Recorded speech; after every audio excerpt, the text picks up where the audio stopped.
Imagine meeting someone who makes you feel like the most important person in the world. They text you constantly. They tell you you're perfect. They say they've never met anyone like you. And then, just as suddenly, it all disappears.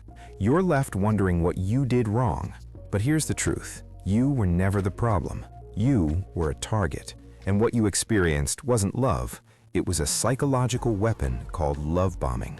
Love bombing is one of the most dangerous manipulation tactics used by narcissists.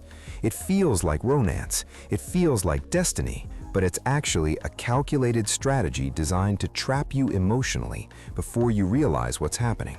The problem is most people don't recognize it until they're already deep inside the cycle, because love bombing doesn't feel toxic at first, it feels incredible. It triggers dopamine floods in your brain, the same chemical response you'd get from addictive substances. And that's exactly why it works.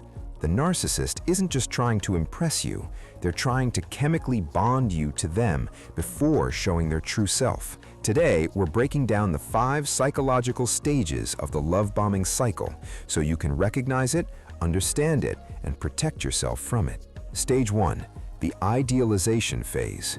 The too good to be true beginning. This is where it starts. The narcissist showers you with compliments, gifts, attention, and affection, often within days or weeks of meeting you. They mirror your interests. They say exactly what you want to hear. They make you feel seen in ways no one else ever has. Psychologically, this triggers something called intermittent reinforcement in your brain. You're getting intense, unpredictable bursts of reward, which creates a dopamine spike higher than steady, reliable affection ever could. Your brain starts craving more. Here's the key warning sign. It's moving too fast.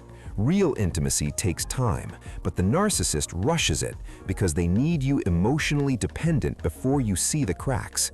The easiest way to unmask a love bomber early on is simply to say no. Set a small boundary or turn down a plan. A healthy person will respect your space, but a manipulator will either get angry or make you feel guilty for hurting them. This reaction is your first real glimpse behind the mask. Stage 2, the isolation phase, cutting you off from reality. Once you're hooked, they start isolating you.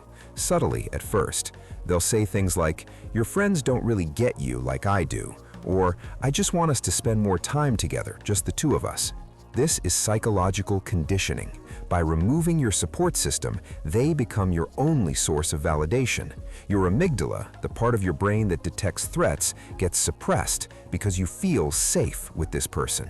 You stop reaching out to others, you cancel plans, you justify their jealousy as love. And slowly, you lose perspective on what healthy actually looks like. Stage 3, the devaluation phase. The mask comes off. This is when everything shifts. The person who once worshipped you now criticizes you. They become distant, cold, dismissive. You're confused because you didn't change, but they did. Here's what's happening in your brain. Cognitive dissonance. The person you loved doesn't match the person in front of you now, so your brain scrambles to make sense of it. You blame yourself. You think, maybe I'm not enough anymore. Maybe I need to try harder. But the truth is, this was always the plan. The love bombing was bait. The devaluation is control. They need you to feel unstable because stable people leave. Confused people stay and try to earn back the love they once had. Stage 4. The discard phase, emotional abandonment. Eventually, the narcissist either leaves you or emotionally checks out entirely. They might ghost you, they might start seeing someone else, they might tell you you're too much or too sensitive.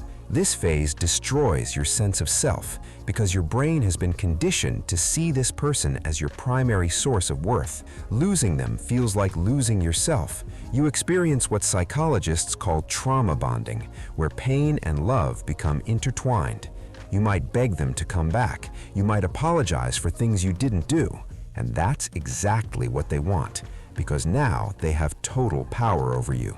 Stage 5, the hoovering phase. The cycle repeats.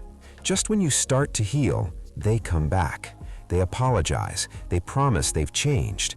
They love bomb you all over again, but lighter this time, just enough to pull you back in. This is called hoovering, named for the vacuum brand, because they're sucking you back into the cycle. And because your brain remembers the high from stage 1, it desperately wants to believe this time will be different. But it won't be, because the cycle isn't about you, it's about control. And unless the narcissist does deep therapeutic work, which most won't, they'll repeat this pattern with everyone they encounter. So what happens to your brain if you stay in this cycle?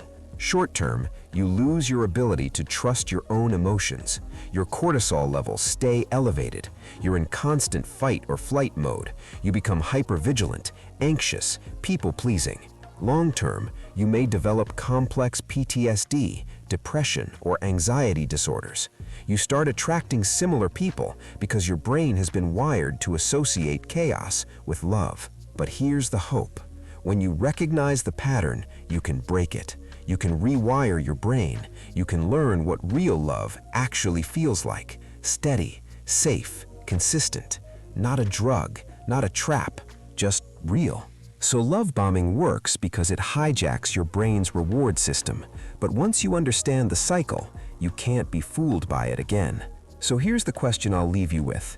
If someone makes you feel amazing immediately, should that be a green flag or a red flag? Drop your thoughts in the comments. And if this video helped you see something more clearly, subscribe, because understanding your mind is the first step to protecting it.